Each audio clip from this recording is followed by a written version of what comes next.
ICICI Prudential banking and financial services fund આ એક open ended equity scheme છે જે બેન્કિંગ અને ફાઇનાન્શિયલ સર્વિસ સેક્ટરમાં રોકાણ કરે છે.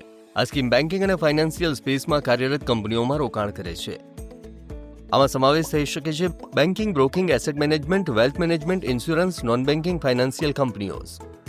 બેન્કિંગ અને ફાઇનાન્શિયલ સેક્ટર ભારતીય અર્થતંત્રના દરેક પાસાઓને ચલાવે છે અને પ્રભાવિત કરે છે અને બેન્કિંગ ફંડામેન્ટલ્સમાં સુધાર અને અનુકૂળ વાતાવરણને ધ્યાનમાં રાખીને ભવિષ્યમાં સેક્ટર વધુ સારું પ્રદર્શન કરશે તેવી અપેક્ષાઓ છે. આ સ્કીમ આ તકનો લાભ લેવાનો પ્રયાસ કરે છે તમને લોંગ ટર્મ વેલ્થ ક્રિએશનમાં મદદ કરવા માટે.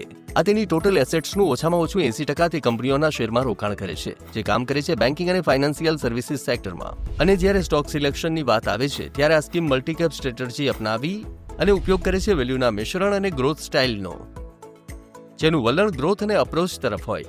અહીં ફોકસ છે ઇન્ડસ્ટ્રીમાં એક વૈવિધ્યસભર પોર્ટફોલિયો બનાવવા પર. આ ઉદ્દેશ્ય સાથે કે રિસ્ક મેનેજ કરી શકાય વિવિધ સેગમેન્ટ્સ અને માર્કેટ કેપિટલાઇઝેશનમાં રોકાણ કરીને. હવે શું આ સ્કીમ તમારા માટે યોગ્ય છે? આ સ્કીમ એ લોકો માટે યોગ્ય છે જેઓ કોઈ સેક્ટરમાં રોકાણ કરી લાંબા ગાળાની સંપત્તિ બનાવવા માંગે છે. આ ઉદ્દેશ્ય સાથે કે રિસ્ક મેનેજ કરી શકાય અને રોકાણનો સમયગાળો 5 વર્ષ કે તેથી વધુ હોય. ટૂંકમાં આ સ્કીમના કેટલાક મુખ્ય મુદ્દાઓ નીચે મુજબ છે.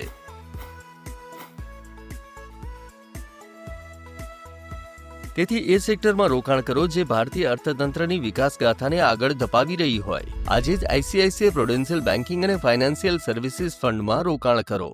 મ્યુચ્યુઅલ ફંડ રોકાણો બજારના જોખમોને આધીન છે. યોજના સંબંધિત બધા દસ્તાવેજો કાળજીપૂર્વક વાંચો.